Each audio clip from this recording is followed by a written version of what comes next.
Olá, muito boa tarde para você que nos assiste. O Consulta ao Doutor já está no ar. Hoje, para falar de 3 temas importantíssimos, a gente começa falando sobre mães narcisistas, depois tem bate-papo sobre a importância dos exames genéticos no diagnóstico de futuras doenças e a gente termina o programa, na nossa última entrevista, falando sobre vício nas redes sociais. Aproveita a oportunidade para tirar suas dúvidas através do nosso WhatsApp. O telefone é 11 3337 5886, 3337 5886. Te espero nas nossas redes sociais, lá no Instagram, @TVHit, no Facebook é Hit TV Oficial. E a toda a nossa programação você assiste através do site www.hittv.com.br. Eu também estou nas redes sociais, te espero por lá, @DeniseLuque no Instagram e facebook.com/DeniseLuque. Começa o programa de hoje falando de mães narcisistas com a nossa convidada, a doutora Lucy Gameiro. Ela é psicóloga e terapeuta comportamental. Estou felicíssima, Lucy, de te receber aqui, te acompanho já há muitos anos. Obrigada por aceitar nosso convite. Eu que agradeço essa honra. Muito obrigada. E esse tema é muito importante, né? Nos últimos tempos houve até uma banalização desse termo, então, narcisista, né? Que é o transtorno de personalidade narcisista. A gente vai entender qual o funcionamento das pessoas que têm esse transtorno e focando nas mulheres, nas mães narcisistas, né? Para abrir essa nossa conversa, tem um VT que nossa equipe preparou. Vamos assistir. Mães narcisistas são aquelas que têm um transtorno de personalidade caracterizado por uma busca constante por validação e gratificação pessoal. Essas mães tendem a ver seus filhos como extensões de si mesma, dificultando o desenvolvimento saudável das crianças. Os filhos de mães narcisistas frequentemente enfrentam dificuldades emocionais, onde sua autoestima e autonomia são frequentemente minadas. A busca do apoio terapêutico é fundamental para estabelecer limites saudáveis e desenvolver uma autoestima positiva. Saiba mais agora no Consulta ao Doutor. Muito legal, a gente sabe do importante papel das mães, né? Então, vamos lá, para começar tudo isso, queria que você posicionasse a gente sobre o que é o transtorno de personalidade narcisista e se é uma queixa só pontual minha, de repente, que tem se falado tanto que até dá para dizer que o termo narcisista está sendo banalizado. Todo mundo, não deu certo o relacionamento, é tóxico, aí o parceiro é narcisista, ou a parceira era narcisista, sem que tenha havido, de fato, um diagnóstico disso, né? Então, Denise, isso é uma coisa que realmente traz muito perigo. Primeiro, né, generalização apressada de qualquer assunto. Como a gente teve, por exemplo, há uma década atrás, a generalização da bipolaridade. Todo mundo era bipolar. Boa lembrança. Mas eu sorri de manhã e à tarde eu chorei. É bipolar. Né? E com isso, a gente recebeu uma avalanche, né, de pessoas com diagnósticos errôneos de bipolaridade. Eu vejo a mesma coisa acontecendo agora com narcisismo. Eu sempre procuro falar disso nas minhas redes sociais. Cuidado, calma, nem tudo é narcisismo. Até porque a gente já está falando transtorno de personalidade antissocial narcisística. Então, se é um transtorno, é porque existe alguma patologia por trás disso. Não é simplesmente características, porque você pode ter características e nem por isso ter o transtorno, né? Então, acontece muito hoje em dia, até por moda, infelizmente, as pessoas adotarem algum diagnóstico, né? E acham bonitinho, tipo, o narcisista, né? Para começar. Todos nós temos um narciso dentro de nós, todos nós, tá? Ele pode se desenvolver ou não. Fatores ambientais podem contribuir? Sim, mas antes de qualquer coisa, eu tenho que ter a predisposição. Eu vi até que a próxima pauta, né, vai ser sobre isso. Então, precisa haver uma predisposição, tá? Isso geralmente é genético, tá? Tem a ver com transtornos de humor. Então, é por isso que eu falo, tenham calma, não saiam por aí dizendo que todo mundo é narcisista. Eu tenho casos que as mães são simplesmente autoritárias. Ou um pouco mais egoístas. Sim, egoístas, matriarcas, entendeu? Assim, às vezes a própria necessidade, né, de cuidar ali da prole e tal, faz com que ela desenvolva alguns traços narcisísticos, mas não significa que ela seja narcisista. E é isso que a gente, né, o leigo, o que o leigo pode observar? Traços, né, na personalidade do outro. O leigo não faz diagnóstico, né? Então, pra gente tomar esse cuidado. Bem lembrado que você falou da bipolaridade, que a gente também acaba esquecendo, né? Pensar e voltar um pouquinho no tempo, estava bem alto. E aí a gente aprendeu como os profissionais vieram, né? Estava começando ali aquele afã das redes sociais. Os profissionais vieram para estabelecer o que era normal nessa mudança de humor e o que poderia ser, então, né? As diferenças ali do que era normal e do que é o transtorno de verdade. Então, muito legal fazer ter, né, essa lembrança e trazer isso aqui. A gente sabe que é importante buscar o diagnóstico, mas a pessoa que sofre com esse transtorno narcisista, ela costuma buscar ajuda? Então, não no sentido para ela. Ela não enxerga nenhum problema com ela mesma. É como se o ego exacerba, toma conta da realidade dela, então coloca ela num patamar assim inatingível para as outras pessoas. Então, quando busca terapia, porque narcisista também faz terapia, mas ele faz buscando validação, entendeu? Para as suas condutas. Então, normalmente chegam lá para falar de todo mundo, menos dele. Então, quando você tenta abordar ele foge. Mas ele veio falar da filha, ele veio falar do marido, ela veio falar de todo mundo em relação a ela. Tipo, olha, eles não fazem o que eu quero, eles não fazem as coisas como eu gosto que façam, né? Porque o narcisista, a mãe narcisista em si, ela é dotada de muito vitimismo. Extremamente vitimista. Então, assim, é como se o mundo e as pessoas devessem a ela. E agravado pelo fato do título mãe, tá? Porque a gente está falando mãe narcisista. Como eu te falei, eu trabalho com narcisismo parental, né? Isso envolve toda ali uma família. Mas por que a mãe se destaca? Primeiro que mãe se destaca mesmo. Você vê que qualquer problema com a criança, a gente pergunta, cadê a mãe desta criança? A gente geralmente não fala, cadê o pai dessa criança? Então, assim, e as mulheres, as mães, elas têm uma tendência mesmo a desenvolver mais o narcisismo, até por uma questão genética, como eu te falei, tá?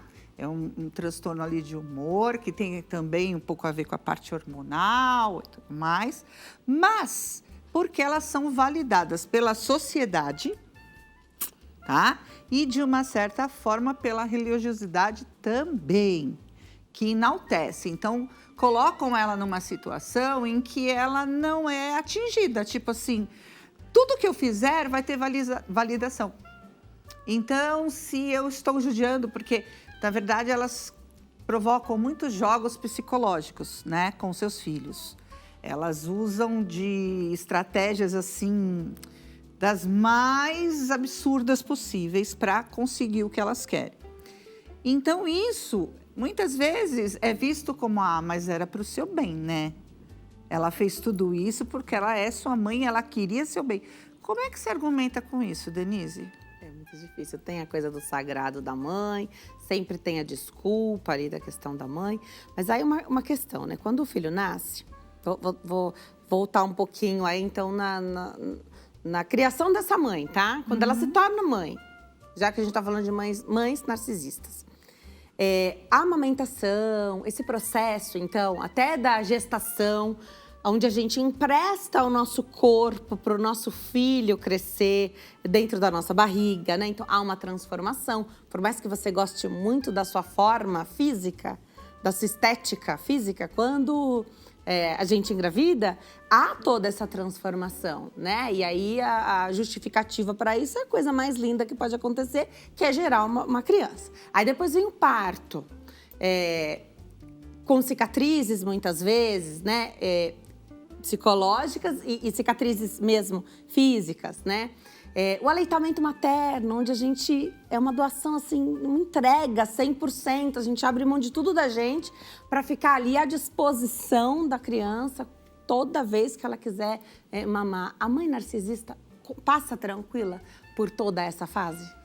Não, a mãe narcisista, ela tem uma dificuldade imensa com maternidade. O que acontece é que algumas mulheres, para conseguir o título de mãe, só gerando um filho. Então, imagina que eu quero adquirir um álibi para mim, para as minhas atitudes, né? Como uma pessoa, assim como esposa, irmã, amiga, esse álibi não tem tanta, né, validação. Mas como mãe, né, eu me torno acima de qualquer suspeita. Então, como a gente fala, existem vários tipos de narcisismo. Então, materno, né? Então, é comum a gente encontrar mães narcisistas ocultas. Elas não são declaradamente narcisistas. Elas agem pelas entrelinhas, entendeu? Então, isso ainda gera mais confusão na cabeça dos filhos, né? E mesmo nos parceiros. Porque a mãe narcisista, ela não age sozinha. Nenhum narcisista age sozinho. Ela conta com a colaboração, né, do que a gente chama de facilitador. Que nesse caso normalmente é o marido, o pai da criança. O pai, o parceiro ali, geralmente ele facilita a vida dessa mãe narcisista, né? E, em consequência, o que eu te falei, como ela ganha o título, ela pode exercer com, assim, maiores requintes, até de crueldade, né? Com violência física, violência psicológica. Porque é o que eu te falei, existe um arsenal de loucura na mente de um portador de transtorno de personalidade narcisística, tá? Então, é algo que você não tem como dimensionar aquilo. Não tem. Mas, para que isso tudo ganhe também a força, ela precisa de alguém que facilite a vida dela. E o filho é o que fica no meio. Mas sabe por quê? Porque a mãe narcisista, ela vê a maternidade, ela vê o feto, o filho, como propriedade. Então, é meu. Eu gerei. Eu posso fazer o que eu quiser, como você mostrou no vídeo. Normalmente, elas veem uma extensão desse filho. Uma necessidade que ela precisava, até social, tá? Porque se o filho der certo, eu fui a mãe, eu eduquei, eu dei a vida por ele. Se o filho der errado, olha como eu sofro, né? Como isso, eu não sei o que fazer. Mesmo tendo feito tudo. Você vê como é que é, mas eu sou forte, eu não vou desistir do meu filho, eu vou, né, continuar aqui pedindo mesmo para que ele tenha, né, bons princípios, enfim. Então, de todas as formas, o filho, é útil.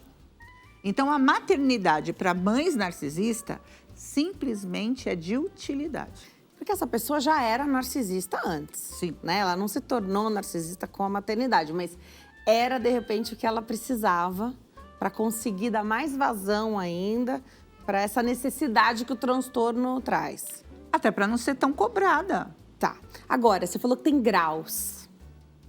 E a pergunta que todo mundo se faz, até quando o tema é relacionamento amoroso e não da maternidade, né? Mas acho que aqui dá para responder tudo junto.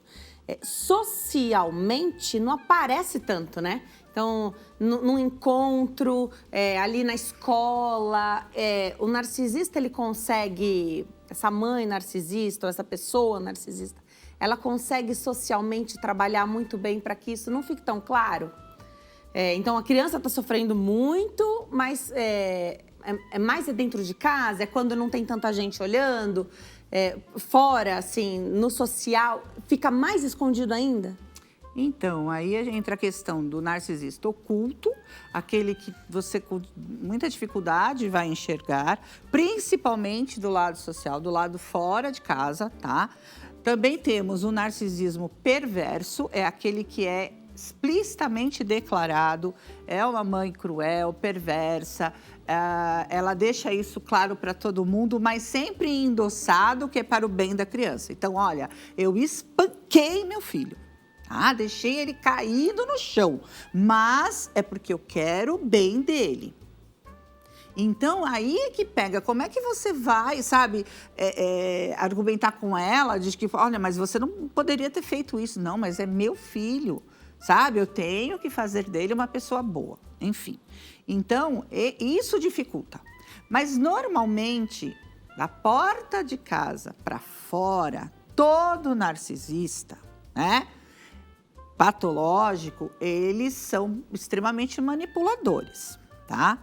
Quando eu falo em transtorno de personalidade antissocial, vou explicar aqui uma coisa, né? São pessoas assim, do grupo dos psicopatas, dos sociopatas, bipolares, borderlines, esquizofrênicos e vai. O que acontece, Denise? Todos eles são portadores de narcisismo. Agora, pode ser que a pessoa seja narcisista e não seja portadora de um transtorno desse. Então, é uma coisa que a gente tem que ficar atenta. Como eu te falei, existem características de narcisismo naquela pessoa, mas ela não é portadora de um transtorno, tá? Então, a gente tem que começar a olhar por aí, porque a gente não pode esquecer que a gente está falando de uma questão da saúde mental. Que não tem cura. O narcisista, ele não levanta de manhã e fala assim, eu resolvi que eu vou ser narcisista. Não. Tá. Que eu vou judiar dos meus filhos, que eu vou prejudicar, né, a saúde mental das pessoas. Não, eles não fazem isso. É uma coisa que sempre me perguntam, eles têm consciência? Lógico que têm consciência, não são inconscientes, entendeu? Mas dizer que, eu acordo, então eu planejei aqui, eu tenho 16 anos e estou planejando que aos 23 eu vou ser mãe, porque eu quero judiar do meu filho. Não é isso que acontece. E, normalmente, as mulheres que se desenvolvem como narcisistas, sem terem transtornos, as que têm características, essas mulheres, elas com certeza passaram por uma vergonha muito grande na vida. Então, o narcisismo é o seguinte, é como se eu desenvolvesse uma carapaça, entendeu? Para me proteger de novas futuras vergonhas. Então, quando você vai a estudar a fundo a vida daquela mulher, daquela mãe, você encontra pontos de altíssimas humilhações, sabe, assim, de sentidos vergonhosos, seja por uma questão da financeira da família, ou até, por exemplo, o pai era alcoólatra e envergonhava a família, mas ela tem um histórico, Então, o que eu acho muito importante dizer para as pessoas, independente de outras coisas, o narcisista é uma pessoa doente. Por isso que a gente não deve generalizar por aí, porque nem todo mundo é doente. Porque não é uma doença, entendeu? Que as pessoas queiram ter. Legal. E o que os especialistas em saúde mental têm falado é para a gente não confrontar também. Se você tem essa dúvida, você identificou. Você, né, o leigo não faz diagnóstico, mas não confrontar também, porque talvez tenha pior efeito do que aprender a lidar com essa mulher, com essa mãe, com essa pessoa narcisista, é isso? E como eu vejo que às vezes chega gente lá no consultório e fala assim, Lucy, eu assisti um vídeo seu, alguma coisa, eu cheguei em casa e falei, mãe, você é narcisista. Meu Deus, imagina o Deus. transtorno disso, né, Não, Lucy? como que você fala para alguém que não aceita nenhuma imperfeição, né, na sua personalidade, que ela tem um transtorno? Isso, perfeito. O que geralmente acontece? Isso é revertido para a pessoa. E a pessoa chega lá toda confusa, porque o narcisista, ele tem a arte da manipulação mesmo. Então, ele pega uma coisinha e transforma, vira pra cima de você, que você não sabe nem de onde veio. Entendeu? Tipo assim, mas o que eu fiz aqui? Né? Então, às vezes, você chega pra mãe e fala assim, mãe, eu tô te achando um pouco nervosa, alterada, né?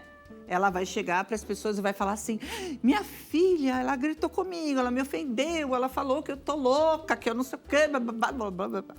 Então, eles têm essa arte. Então, tem que tomar muito cuidado. Se você tem uma desconfiança, é o que eu costumo falar. Hoje em dia, com a internet, o pessoal procura muito. Então eu falo, não é nem tanto o vídeo que você tem que assistir, você tem que ler mais os comentários. Porque é inacreditável, Denise. Parece que vieram todas do mesmo planeta. Porque você vê nos comentários assim, nossa, você está falando da minha mãe. Mas a minha mãe fala igualzinho isso que você falou. Por quê? São características de um transtorno. Assim como o Down, entendeu? O esquizofrênico, existem características. Então, fala dessa forma, age dessa forma. Então, acabam se tornando previsíveis. O que eu ensino para os filhos de mães narcisistas que me procuram? É bater de frente com a mãe? Jamais. Até porque eu levo muito a sério a questão de honrar pai e mãe. E, na minha opinião, honrar o pai e a mãe não é abaixar a cabeça para tudo que está sendo feito. Mas é você poder se tornar alguém melhor do que eles puderam ser. Então, é o que eu falo, continue sendo um bom filho, mas não, entendeu? No caso de permitir, né? Permissivo, que tudo aconteça. Busque um profissional para te ajudar a esclarecer se é mesmo fato. Porque, às vezes, essa mulher, ela realmente precisa de tratamento, né? Às vezes, você, no decorrer, descobre que a pessoa, por exemplo, é um bipolar, né? Então, é um outro diagnóstico que você fala, nossa, precisa ser tratado. Tem outras formas de se tratar. Agora, o que eu fico mesmo com medo é dessa generalização. Então, não generalizar, a gente não faz diagnóstico. Se a pessoa também não quiser buscar ajuda, não tem como a gente forçar, obrigar ninguém a fazer isso, mas identificando alguma situação, então que a gente possa fazer um trabalho com a nossa saúde mental, para preservar. Então, pensar, os filhos de mães narcisistas precisam preservar e promover sua própria saúde mental. Quando se fala em relacionamento amoroso, as pessoas falam, olha, tenta identificar antes, né? Que é para isso que serve o namoro, né? Para você identificar antes do casamento. Que aí um final vai ser menos problemático, né? Um rompimento vai ser menos problemático, porque o namoro serve, é um período de conhecer o outro, né? Mas com a mãe, se afastar, né? Então se afaste dos narcisistas. Não tem como você se afastar da mãe. Olha, em alguns casos a gente até indica, quando é narcisismo perverso, por exemplo, tá? Para preservar a própria integridade física. De ambas também, tá? Tá. Porque a mãe narcisista perversa, ela realmente pode chegar ao ponto de matar ou machucar profundamente Não é o mais filho. Comum, graças a Deus. Não é. Tá. Mas é por isso que eu te falei, aí envolve uma outra questão, que pode ter a ver com psicopatia, sociopatia, enfim. Mas eu acho que quando você falou assim, é difícil você se separar da mãe, mas quando você aprende a filtrar a situação, quando você aprende a separar aquela mulher, né, de pessoa para mãe, né, você já começa a agir corretamente, porque antes de ser sua mãe, é um ser humano, entendeu? Não tem como eu negar isso, é ser humano. Então, nesse sentido que eu falo, você tem que buscar ajuda para você aprender a lidar. É igual assim, por exemplo, se eu tivesse um filho com Down, você fala, o que eu poderia fazer? O que eu poderia curar meu filho, ajudar meu filho? Não, muitas vezes eu vou aprender a lidar com ele. Então, o que eu digo para as pessoas é assim, no caso de narcisismo parental, que é familiar, tá? Que não tem para onde você correr. Então, você busca ajuda para aprender a conviver, aprender a filtrar, aprender a se proteger. Até porque, como eu te falei, são previsíveis. Então, quando eu já sei, falo, agora ela vai agir assim. Então, você eu já evita estou... uma série de situações. Exatamente, né? Então, isso é que deve ser muito bem frisado para que as pessoas falem, meu Deus, eu tenho que sumir com a minha mãe, eu tenho que correr da minha mãe. Não, são pessoas que precisam de ajuda também. São pessoas que estão passando por um tipo de problema mental. Há uma problemática maior com filhas mulheres? Sim, porque as mulheres são vistas pelas próprias mulheres como uma adversária, entendeu? Principalmente na questão de chamar atenção para si, tá? Porque o narcisista, ele tem essa necessidade absurda de ter atenção total para si, né? Então, quando tem uma filha, mulher, essa filha pode apresentar, né, como uma adversária. E normalmente acontece muito isso, né? Porque às vezes o pai, uma menininha, babá, é como se tivesse transferido e ela tem uma dificuldade imensa de aceitar, porque eles sofrem também de ciúmes patológicos, tá? Uau. Então, eles têm um ciúme patológico, violento, mesmo das filhas. Elas podem invejar as filhas, tipo, ela é mais nova, ela é mais bonita, ela tá com futuro pela frente. E eu não. Como eu te falei, normalmente carregam uma vergonha muito imensa dentro de si. Uma vergonha tão imensa que não contam nem pro espelho. Mas é isso que alimenta. Então, tipo assim, imagina você acordar e falar assim, nunca mais eu vou passar vergonha. Daqui para frente, eu vou envergonhar. Não serei envergonhada. E começa a desenvolver esse mecanismo. Entre tudo, a manipulação. Tem uma perguntinha do público? Vamos colocar na tela? Acho que só vai dar tempo dessa pergunta mesmo. Maria, de Praia Grande, litoral aqui de São Paulo. Boa tarde. Minha filha só critica, envergonha e menospreza meu neto desde os primeiros anos de vida dele, né? Ela pode ser narcisista? Obrigada, Maria, pela sua pergunta. Denise, olha, aí é como eu te falei, a gente tem que ter um cuidado, porque às vezes o que acontece é que essa mulher não aceitou a maternidade, mas nem por isso é narcisista.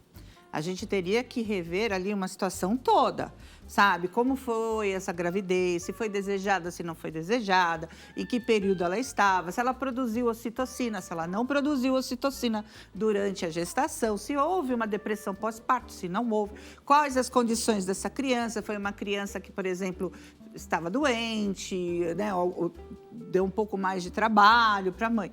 Então, antes de falar, ela pode simplesmente estar reproduzindo nessa criança ou usando a criança para aliviar o estresse do que ela mesma sente com ela. Então, não tem como eu falar para é narcisista, porque que eu te falei, eu tomo muito cuidado, porque é um diagnóstico muito triste, é um diagnóstico muito sofrido para ambas pessoas. Você saber que a sua mãe é uma pessoa narcisista, né? Agora, a gente não pode esquecer que a gente fala mãe narcisista, mas é a mulher narcisista, porque essa mãe narcisista, ela se torna uma avó narcisista, entendeu? E muitas vezes ela continua fazendo as mesmas torturas com os netos, entendeu? Então, a gente não pode só ficar com mãe. A gente tem que pensar em mulheres narcisistas. Você volta? Com certeza. Pra gente conversar mais, faltou tempo pra gente abordar mais essas questões. Eu vou deixar o Instagram, @luci.gameiro, @luci.gameiro, site atitudedeviver.com.br. O telefone é 11 50 83 85 35. Volte sempre, Luci. Adorei te receber. Obrigada, viu? A gente vai para o intervalo. No próximo bloco, vamos falar de exames genéticos no diagnóstico, na detecção de doenças futuras. No próximo bloco. Até já.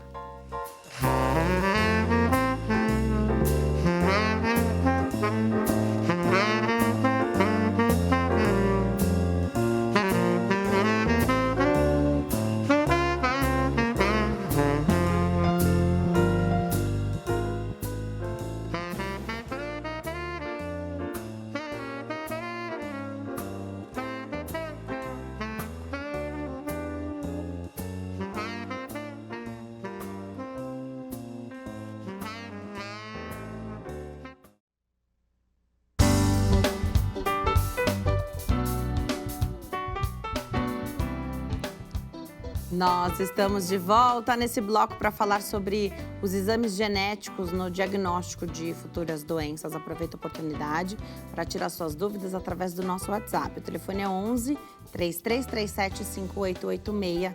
Nosso convidado para esse bloco, esse bate-papo, é o Dr. Marcelo Lima. Ele é médico nutrólogo. Doutor, obrigada por ter vindo. Uma alegria te receber aqui novamente. Obrigado pelo convite, Denise. Eu que agradeço. Para abrir essa entrevista, tem um VT tema. Vamos lá. Os avanços na área da genética têm revolucionado a medicina, proporcionando ferramentas poderosas para prever e prevenir doenças hereditárias. Os exames genéticos emergiram como uma ferramenta crucial nesse cenário, fornecendo informações sobre o risco genético de desenvolver diversas condições de saúde ao longo da vida. A capacidade de prever futuras doenças através de exames genéticos não apenas permite uma intervenção precoce e personalizada, mas também abre portas para uma abordagem mais preventiva da saúde. Entenda mais agora, no Consulta ao Doutor.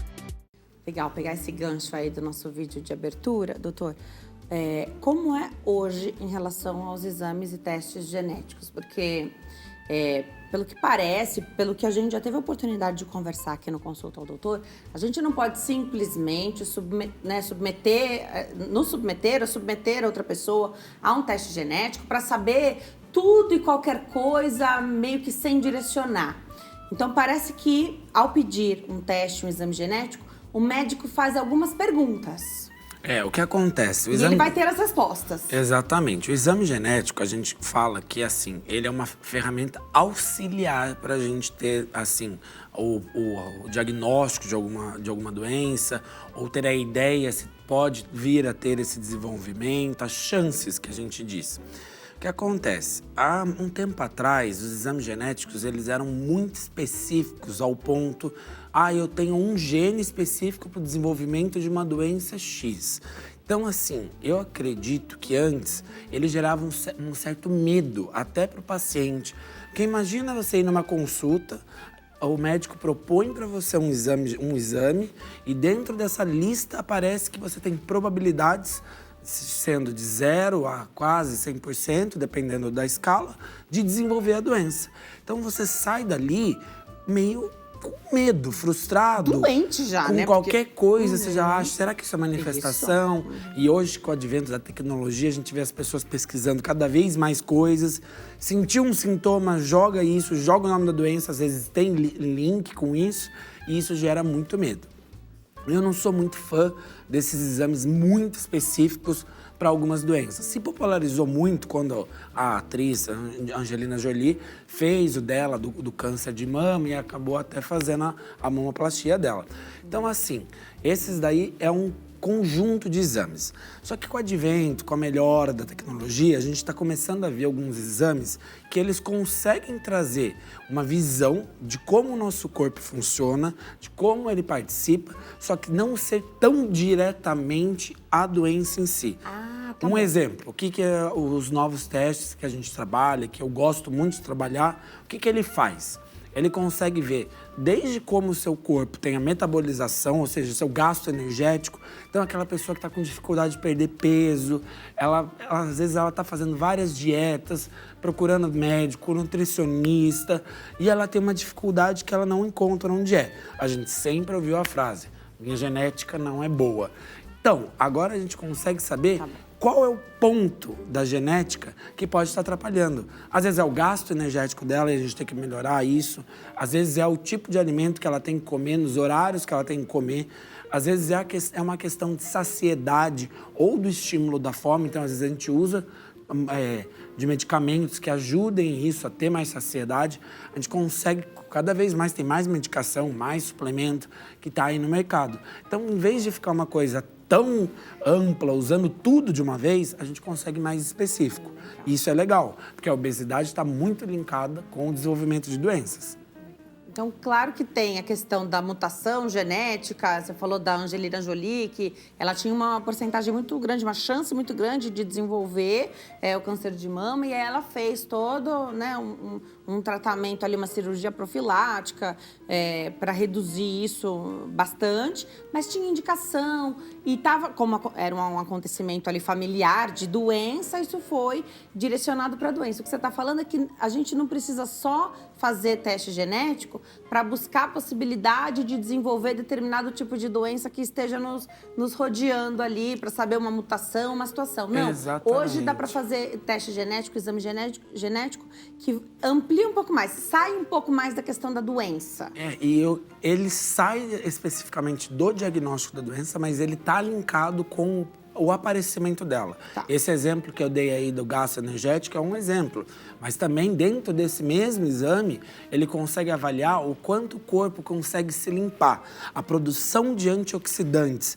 Então, a gente consegue ver se esse corpo ele tem mais facilidade quando ele é exposto a compostos xenobióticos, que são compostos que machucam o corpo, se ele consegue se limpar mais fácil. Então, a gente consegue estabelecer até um cronograma de, esse paciente precisa mais ter uma alimentação balanceada, suplementos que ajam como antioxidante, precisa evitar, às vezes, porque tem até específicos, quais substâncias o paciente tem dificuldade.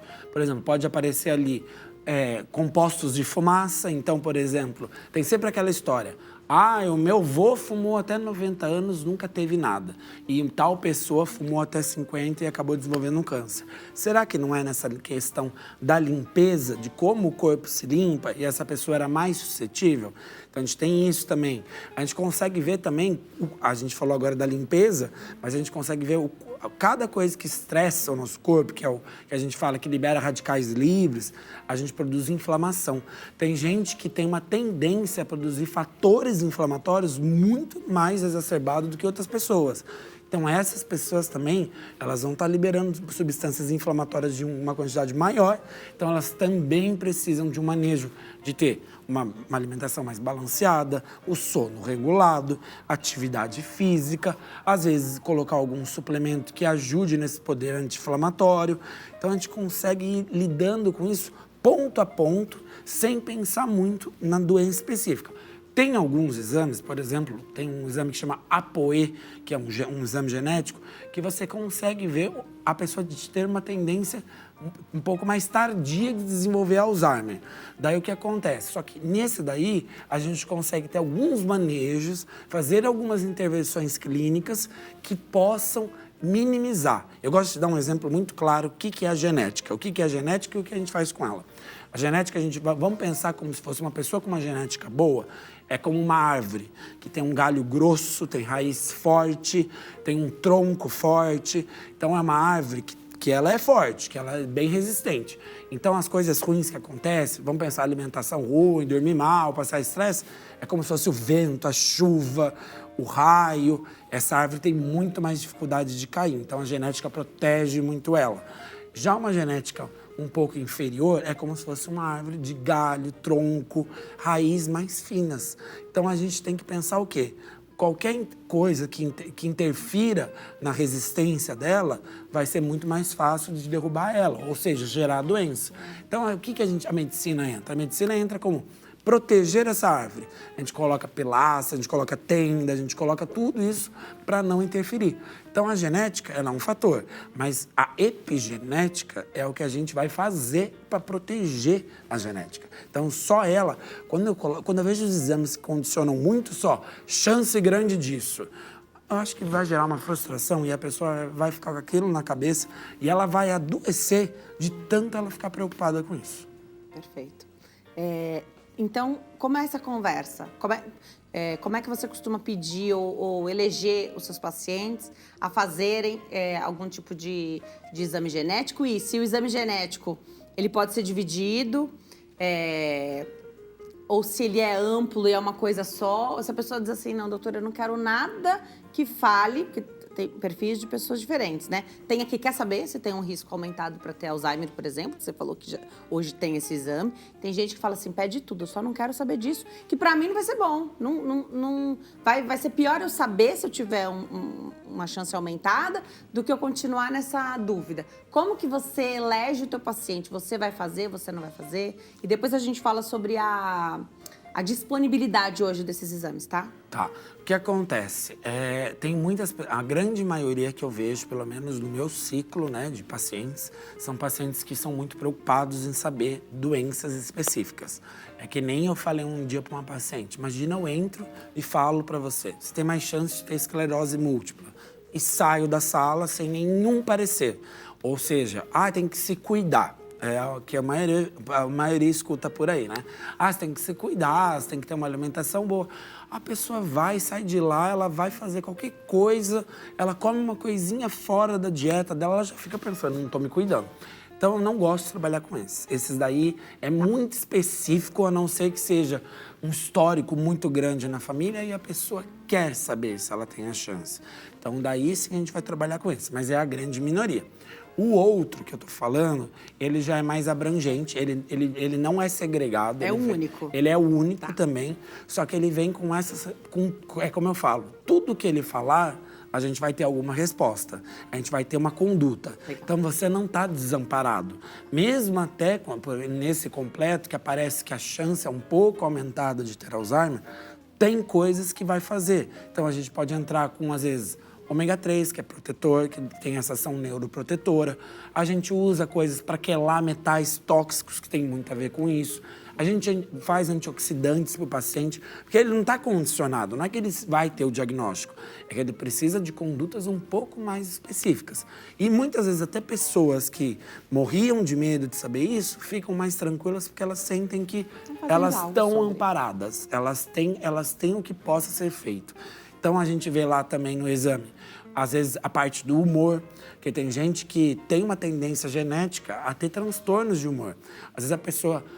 eu tô depressivo, eu tenho um problema de depressão, e não sabe, e às vezes as pessoas têm aquele estigma de julgar, que é preguiça, e às vezes ela tem algum defeito no receptor que capta, por exemplo, serotonina. Dá pra saber por esse exame? Dá pra saber. Então, daí, nessa pessoa, vale investir um pouco mais, às vezes em medicação, às vezes uma suplementação um pouco mais específica para aumentar a produção de serotonina. Muda a vida da pessoa. Muda a vida da pessoa. Tinha gente, por exemplo, que eu via que achava que tinha um problema de TDAH, tomava remédio de TDAH, mas quando a gente foi ver, não era um problema de TDAH. A genética mostrou que não, porque ela metabolizava muito bem os neurotransmissores de TDAH. O que acontecia com ela é que ela estava extremamente ansiosa, que difere um pouco disso, e ela não estava conseguindo se concentrar pela ansiedade dela. Isso a gente mudou o tratamento, ela conseguiu resolver isso.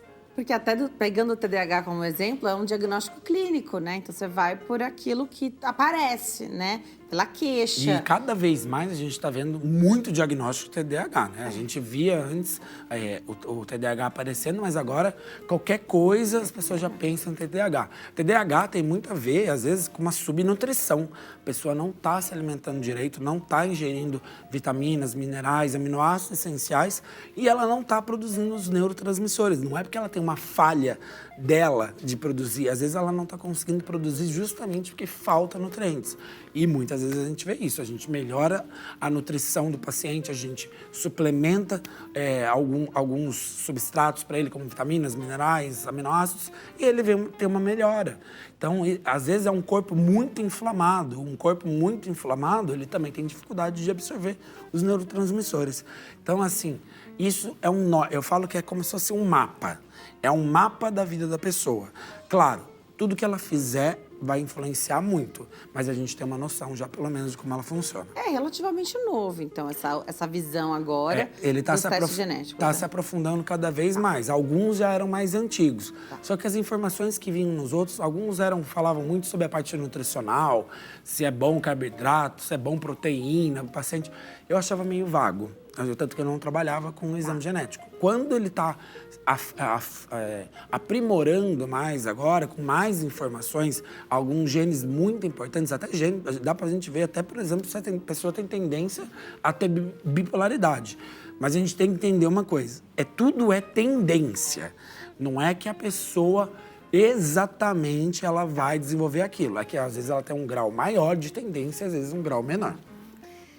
Vamos de perguntinha do público, colocar na tela a primeira participação dessa entrevista com o Dr. Marcelo. Gilberto, aqui de São Paulo. Boa tarde a todos, parabéns por mais uma pauta importante. Obrigada, Gilberto. Existe algum tipo de doença que o teste genético não consegue detectar? Obrigada pela sua pergunta. E o doutor está dizendo justamente isso, que o trabalho dele hoje, com esses testes que a gente está falando, está muito menos voltado para a doença, porque gera essa ansiedade, né? Então, tem alguma doença que não conseguiria ser detectada, né? Então, o objetivo aqui é melhorar o organismo, fazer esse teste genético, melhorar esse organismo, porque se o organismo está melhor, ele funciona melhor, inclusive na prevenção, porque o nosso corpo está o tempo inteiro fazendo uma limpeza, mandando embora o que é ruim, né? E aí adoece menos, né? Exatamente. Claro que tem algumas doenças que ainda não tem jeito. Teste genético não pega ainda. Não tem quem quer, tem quem pode, né? Tem doenças que não tem, mas ele já tem uma gama muito alta de doenças aí, tanto que existe até um panorama aí de você fazer várias doenças. o que eu acho, como eu vou repetir de novo, eu acho que é uma sentença para a pessoa, que a pessoa vai ficar sempre condicionada a isso. Tem gente que gosta, mas eu vejo que é minoria que gosta disso. Porque até quem diz que gosta, muitas vezes na hora que gosta porque está curioso, mas quando recebe lá uma notícia, pronto, fica desesperado, fica ansioso, começa a ter sintomas psicológicos. Então, assim, não vejo isso, se não for um fundamento essencial. Por exemplo, na família tem histórico no 1º grau de câncer de mama, desde a bisavó até a mãe. Vamos investir na filha aí, também se tiver uma filha, para fazer o teste, prevenir, para a gente saber se realmente... Mas com muita indicação. Mas com muita indicação clara. Não fazer isso como um leque de exames. É porque existe essa tecnologia, vamos fazer. Não, isso é até programar, é que nem fazer exame. Se você for fazer outros exames, seja exame de imagem, tem gente que adora, pede um exame inteiro de corpo, quer fazer aquele PET scan, quer fazer ressonância, porque quer prevenir.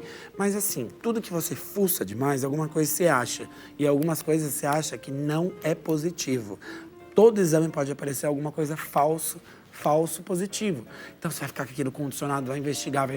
Gera uma frustração até ver que, nossa, não é nada. E olha, até o alívio de você, de repente, fazer uma série de testes genéticos voltados para a doença e não aparecer nada. Você tá ótimo. É muito raro, né? Mas não apareceu nada negativo para tudo que você procurou. Qual a chance da pessoa falar, não tenho nada, tô saudável, aí descamba com a saúde, assim, do dia a dia, no comportamento, se alimenta mal, se expõe a substâncias que, de repente, não são bacanas. Não vai ficar doente? Claro que vai. Exatamente. Né? Esse é o oposto daquele que vai ficar super preocupado. O outro não, relaxou. Pronto, vai adoecer porque vai se expor mais. Vai pôr nas costas minha genética é ótima, não tenho nada. Só que é como eu falei, é uma árvore boa. Só que se cair um raio enorme nela, tudo que ela tá fazendo de ruim com ela, a árvore cai também. Então, assim, não é porque você tem uma genética maravilhosa que você tá isento de ter qualquer tipo de doença.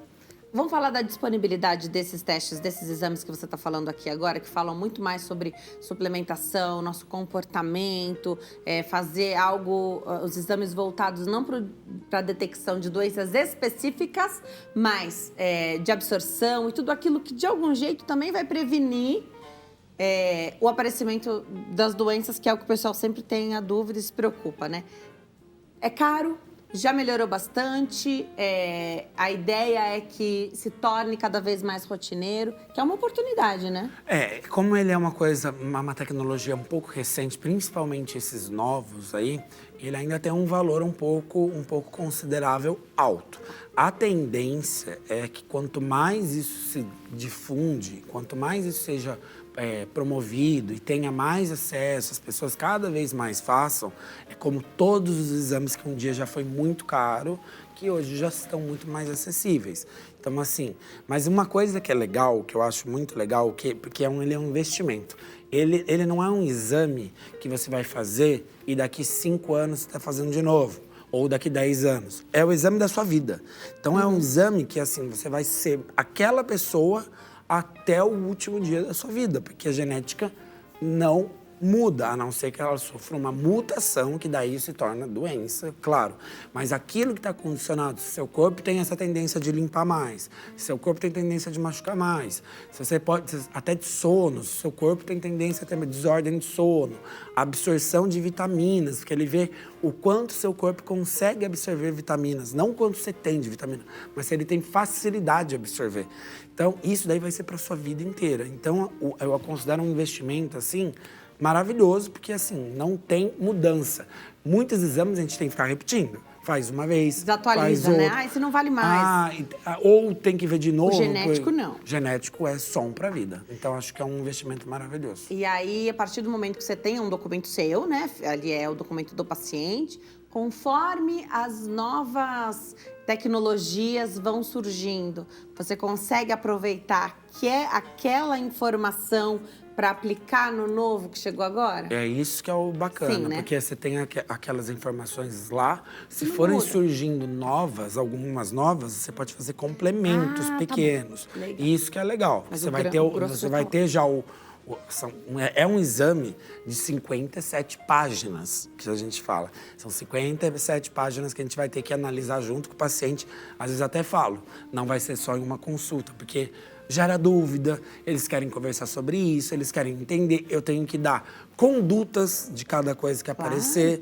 Então, às vezes, vai 2 consultas. Então, é um investimento bom, um investimento de segurança para o paciente. Vou aproveitar, hoje fala-se muito de soroterapia, né? Então, que é endovenoso, ao invés de tomar por boca, você suplementa aí já direto no sangue. Não sei qual que é a opinião do doutor, vou deixar um tempo para ele falar sobre isso, mas muita gente questiona, eu não tenho como fazer, tá muito em alta, mas eu não tenho como fazer, porque a gente sabe que pode custar um pouco mais caro, ou você tem que se deslocar até um lugar, você não pode fazer isso na sua casa, precisa de um lugar adequado, uma clínica, para fazer aí essa soroterapia. Essa resposta, ela pode ajudar? Se para mim faz efeito, sim, tomar via oral o suplemento, as vitaminas, os minerais, ou se não, Denise, para você não adianta, tá gastando dinheiro à toa, que seu corpo não tá dando conta de absorver e metabolizar tudo o que precisa. Você tem que tomar, sim, endovenoso. Então, essa é uma pergunta bem legal, porque no próprio exame a gente consegue ver, como eu falei, a parte de vitaminas. A gente tem essa parte de vitaminas, ver se o corpo tem desde dificuldade de absorção, metabolização, transporte, que não é só tomar a vitamina, ela tem que ser absorvida, ela tem que ser metabolizada, que é passar por algumas fases, ela tem que ser usada pelo corpo. Às vezes o receptor tem problema, às vezes a absorção que está no intestino tem problema. Então, algumas pessoas, quando bem indicados, por exemplo, tem pessoas que têm dificuldade extrema de absorção de ácido fólico, que é muito importante para a parte cerebral, que é muito importante para a parte de limpeza do corpo. Ela tem uma extrema dificuldade de absorção. Ou eu vou ter que usar doses elevadíssimas via oral, que às vezes, até se for um problema de absorção, ela vai ter dificuldade de absorver, que a gente fala que até tomar um monte de cápsula que não vai conseguir absorver muito bem. Então, daí sim, a soroterapia, que é a infusão endovenosa, que ela já passa o estágio da absorção, porque ela já cai direto na veia. Uma medicação que não tem que ser metabolizada pela parte intestinal para conseguir entrar. Então, ela já cai direto na veia. A absorção dela vai ser muito melhor. Então, aí sim, essas pessoas têm indicação. Daí a gente consegue até, tá em alta, sim, mas a gente consegue, às vezes, até diminuir, porque, às vezes, a gente vê em muitas clínicas as pessoas dando quase todas as vitaminas, os minerais, os aminoácidos.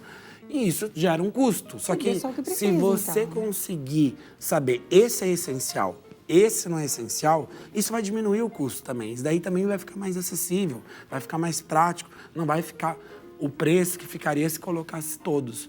Então é uma coisa bem individualizada. Muito legal. Doutor, volta, adoro conversar com você, adorei falar sobre esse tema. Vou deixar os contatos aqui lá no Instagram, @drmarcelo.lima, @drmarcelo.lima. E o WhatsApp é 11 940 08 0272. Então, 11 940 08 0272. Volte sempre, doutor. Obrigada por ter vindo. Obrigado pela oportunidade e volto sim. Uma alegria, um prazer, viu? A gente vai para o intervalo no próximo bloco. Dá para dizer se você é um viciado em redes sociais? Próximo bloco, meu bate-papo é com você e para você. Até já.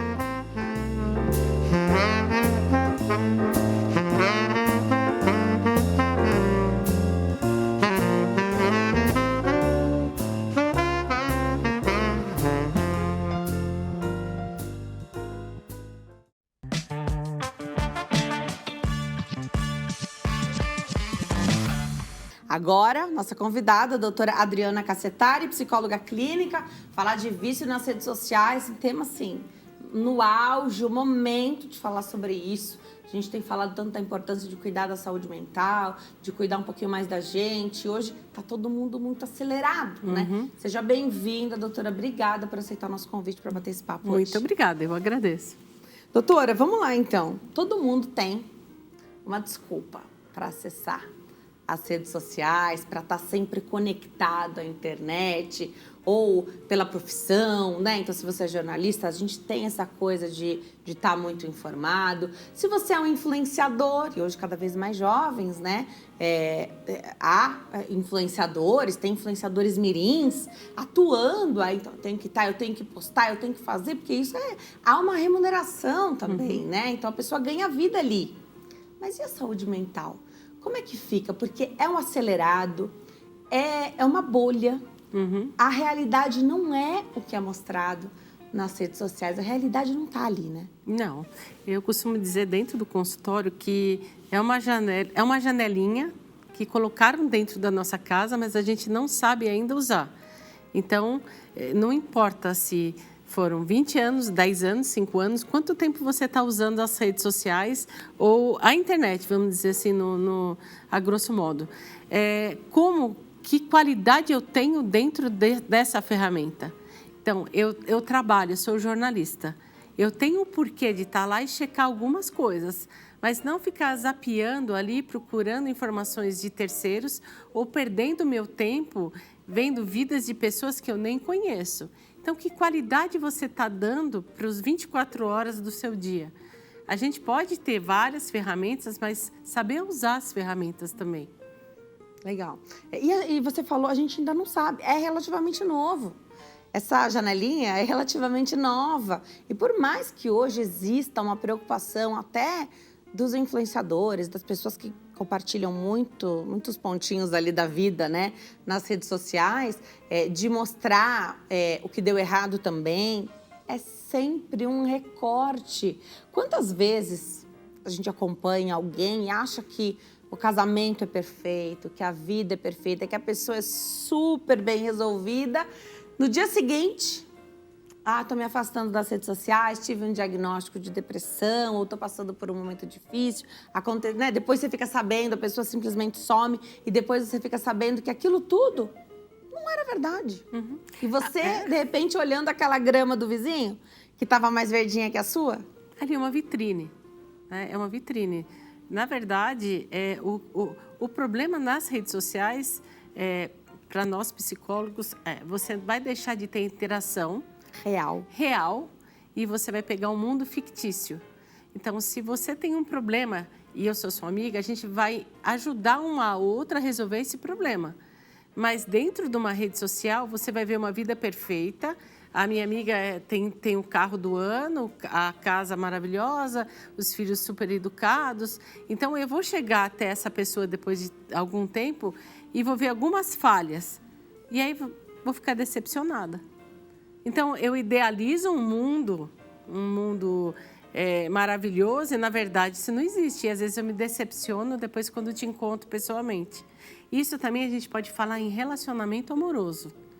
Então, quando eu conheço alguém por meio de redes sociais ou por meio desses aplicativos, lá existe uma pessoa perfeita, fisicamente perfeita, e está me levando tudo que é maravilhoso que eu pensei a vida inteira. Olho no olho, isso pode ser não ser verdade, né? Então, como que a gente interage nesse mundo? Eu acho que tudo tem que ter uma dose. A gente precisa ter esse contato físico com as pessoas, entender, sentir.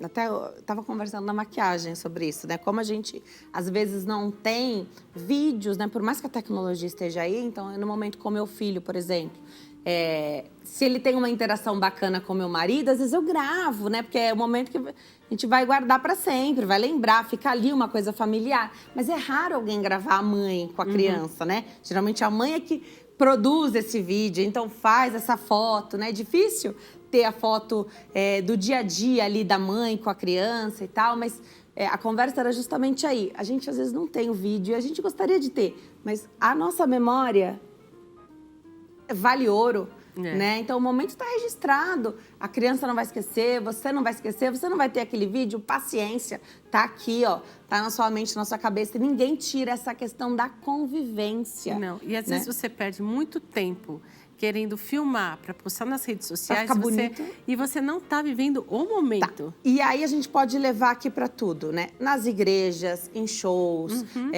qualquer situação. Você vai encontrar alguém legal, você está passando por um momento legal, você está assistindo, a pessoa hoje assiste pela tela.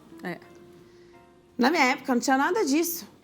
Você ia ao show, era lá, só na hora. Aproveite que era aquele momento. E a gente não esqueceu, né? Não. Eu não esqueço desses momentos. Não tem vídeo para mostrar para você como é que foi esse dia. E tem uma coisa interessante que a gente precisa falar, que ficou banalizado também. É filmar, tirar foto, filmar e tirar foto. Antigamente, eu falo antigamente, e é até interessante, né? Nem é tanto tempo. Nem é tanto tempo. Mas você tinha um tanto de fotos para poder tirar. E aquilo você ficava esperando, nossa, que gostoso, eu vou colocar no porta-retrato. Hoje você tira 1000 fotos e não usa nenhuma. Então aquilo fica guardado em alguma nuvem, você não vai, dificilmente um filho seu vai ter acesso a algumas fotos que você tirou há 5 a 10 anos atrás. Então que qualidade você está dando para esses momentos também? Não é interessante assim, eu vou tirar uma foto do meu filho. Vamos mandar imprimir e colocar no porta-retrato para você lembrar também? Então, eu acho interessante que a gente busque coisas palpáveis hoje. E é tudo tão imaginário, vamos dizer assim. Você não tem mais essa interação. A seu filho não tem mais aquilo. Mamãe, o que é isso? Você vai pegar seu telefone que tem 2.000 fotos na galeria e mostrar uma a uma para ele lembrar? Deixa uma fotinha, no momento específico do aniversário dele, ele colocando o dedo no bolo. Aquilo vai ficar guardado a vida inteira na memória dele. Minha mãe tirou a foto de eu colocando o dedo no bolo. Tá, então vamos usar esse recurso da melhor maneira. Hoje a gente não tem mais a questão das poses lá, que era maravilhoso. Era caro. Era caro para comprar o filme, tinha 12, 24 e 36 poses. Já era caro o de 36. E para revelar era muito caro, né? Então, às vezes, você ficava esperando, né, para conseguir revelar ali o filme. Hoje a gente tem, ainda bem, não tem limite de nada, você tira quantas 1000 fotos você quiser, mas que você então tire, escolha essa foto, revele, porque isso traz mais lembrança, mais memória, fica mais palpável, mais concreto do que ter um monte de foto na nuvem que, né, isso é ainda muito novo, mas qual a chance da gente perder senha de nuvem daqui a um tempo, né? Então, assim, não tenho mais acesso. 50.000 fotos que você tinha. Mas sabe o que é importante? Dentro do nosso relacionamento, é mostrar o quanto você é importante para mim. Né? Eu posso tirar 20.000 fotos suas, mas você não vai saber que aquilo foi importante. Então, é bonito e é gostoso você ter esse cantinho. E isso é curioso. Esses dias eu tenho uma impressorinha pequenininha de etiqueta e foto, né? Ela é preta e branca, uma impressora térmica, custa bem baratinho. E meu filho queria tirar uma foto, então, né? E foto do dia a dia, tá em casa, você não vai ficar bem na foto, né? Mas ele queria tirar porque ele queria guardar aquela foto. Achei tão fofo, né? Então, claro que não é a minha melhor foto. Ele quis tirar uma foto comigo, enquadrado do jeito que ele conseguiu fazer. Mas essa foto tá lá, é preto e branca, é um papel térmico. Eu nem sei se isso tem uma durabilidade muito grande, mas não importa. Ele quis tirar, ele quis guardar. Legal, né? Que a gente consiga trazer isso, então, do que era antigo, que funcionava muito bem, ao invés de substituir esse relacionamento nosso de verdade, o ao vivo, interpessoal, pelas plataformas. Porque a gente conversa hoje, até que a pessoa está dentro da sua casa, você está conversando no WhatsApp. Se perdeu, né? Então, até as mensagens são banalizadas. Antigamente, a gente vai usar muito essa palavra, né? Nem é tão antigamente, tá bom? Então, eu vou escrever um cartão de aniversário para você. Aquilo tinha um significado. Eu ia procurar um cartão que combinasse com você, eu escrevi aquele cartão. E o interessante hoje, se você for buscar, isso está voltando. Sim, eu porque faço. É uma forma de carinho. Eu acho que dentro do nosso ambiente, ainda mais na terapia, a gente ser valorizado. Valorizado realmente. Porque mensagens instantâneas, vídeos bem rápidos ali, acabou. E esse, hoje chama de detox, né? Tentar fazer um detox. Aí você tá de folga, até trouxe esse assunto aí, na vida de quem tá mais acelerado e usa como para trabalho mesmo. Ficar um tempo sem é bom. Hoje eu tenho visto até um movimento de pessoas que ganham a vida mesmo na internet. Então, elas planejam para tirar férias, porque senão não tem férias, né? Elas planejam, pegam um mês, 40 dias, enfim, elas se programam como elas podem fazer isso, né? Não é CLT, elas podem fazer como elas quiserem, né? Programando, às vezes, 2, 3 períodos no ano para declinar trabalhos, já entregam tudo que tem para entregar. E, de fato, ficam sem mostrar. Então, vamos viajar? E quem trabalha com isso, quando viaja, se é por... aquilo te paga, né? Então, você está indo de graça para um hotel, você viajou de graça, você paga fazendo o vídeo, né? Então, você está trabalhando. Hoje, as pessoas buscam fazer menos isso. Então, às vezes, é melhor você pagar uma coisa e não ter aquela responsabilidade de entregar o trabalho, senão você não aproveita. Vale a pena tentar... vou ficar um dia, para quem não consegue, vou ficar 12 horas. Vale a pena fazer, assim, para dar esse descanso para nossa cabeça? Vale. As redes sociais são fragmentos de situações que a sua cabeça vai começar a trabalhar 24 horas por dia. Então, você é super estimulada o dia inteiro com imagens, com informações.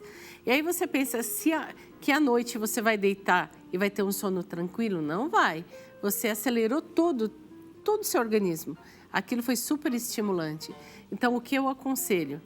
Quem está muito viciado na internet, começa meia hora, desliga, coloca um timer. 45 minutos. Não pense que você vai tirar e falar assim, vou ficar meio dia sem usar. Não vai. Aos pouquinhos. Aos pouquinhos. Primeiro, tira a notificação. Porque ali ele vai chamar. Você fica refém da vai. notificação também. Outra, você vai buscar informações dentro do seu celular, do seu tablet, o algoritmo vai entender que você gosta daquilo. De algum jeito, ele vai te mandar uma informação para te puxar de novo. Então, ali é viciante. Ele vai fazer de tudo para você voltar para aquele ambiente. Então, coloque no modo avião. Se você precisar ligar para alguém, liga e depois bota no modo avião. Mas, assim, ele está lá... Mas fica ali, mas eu não vou te usar. Porque a função telefone mesmo, ligar, é o que a gente menos usa hoje, né? Esse é o menor, nem é um problema mais, né? Se o seu telefone tocar, você vai atender. Com certeza é uma coisa urgente, porque ninguém liga hoje, né? Então, mande mensagem, mas não ligue. Legal, então usar a nosso favor. Existem ferramentas que conseguem nos ajudar, mas não trocar, nunca trocar. Esses dias até vi uma postagem de alguém que foi fazer uma viagem e aí tinha uma placa ali na entrada. Era uma trilha, alguma coisa. Na floresta não tem Wi-Fi, mas você vai fazer conexões muito melhores. Né? Então, isso. Falava-se muito do restaurante, de lugares. Então, tu coloca todo mundo aqui, o celular numa caixinha. De repente, você não precisa colocar na caixinha, mas que cada um não pegasse, né? Para distrair e usasse aquele tempo para conversar. A gente está perdendo a habilidade dessa conversa. Sabe dessa conversa de elevador? As pessoas não conversam mais. Você não consegue mais criar aquele momento de interação, né? Mas olha que interessante, né? Todas as redes sociais são de graça. Nenhuma não cobram. Então, eles deixam ali, olha, pode usar à vontade, você não vai pagar nada. Então, aquilo também te estimula a falar, eu não estou gastando nada. Mas você está gastando teu tempo. Isso não tem dinheiro que paga, não volta. Esse tempo é muito caro. É muito caro. Então, eu tive uma paciente que ela tem um vício e ela ficava com o celular aqui. Fazia parte do corpo, o celular. Então, não adianta você falar assim para o teu filho, para o adolescente, para de usar. Você vai ter que fazer alguma coisa para substituir devagarinho. Em vez de usar o telefone, vamos fazer outra atividade? Ler um livro. Eu vi uma chargezinha esses dias, assim, bem rápido. Uma mãe com um filho com o celular na mão, a mãe com o celular e o filho com o celular. E uma outra mãe com um livro na mão e o filho com outro livro na mão. A mãe que estava com o celular na mão, perguntou para a mãe que estava com o livro na mão, como é que você faz para o seu filho se interessar por ler livros? Ela lê. Por isso o filho lê, né? Ela trocou. Ela mesma abriu mão do celular dela pelo livro, então a criança... O exemplo não é a melhor forma, é a única forma de educar alguém, né? Você vê criancinha de 1, 2 aninhos com celular no carrinho. Então, às vezes, eu vou até o shopping e eu vejo a mãe, o pai, o bebê, outro irmãozinho, todo mundo com celular e eles não estão nem apreciando, nem passeando no shopping. Doutora, você tem que voltar. Vem mais vezes, Será um por prazer. favor. Adoro falar sobre essas questões comportamentais com você. Vou deixar o Instagram, @Adriana_Cassetari. @Adriana_Cassetari. O site é www.adrianacassetari.com.br. Volte sempre, doutora. Muito obrigada. Obrigada, viu? Obrigada a você que escolheu ficar coladinho aqui conosco hoje. Fique com Deus, te vejo amanhã. Tchau.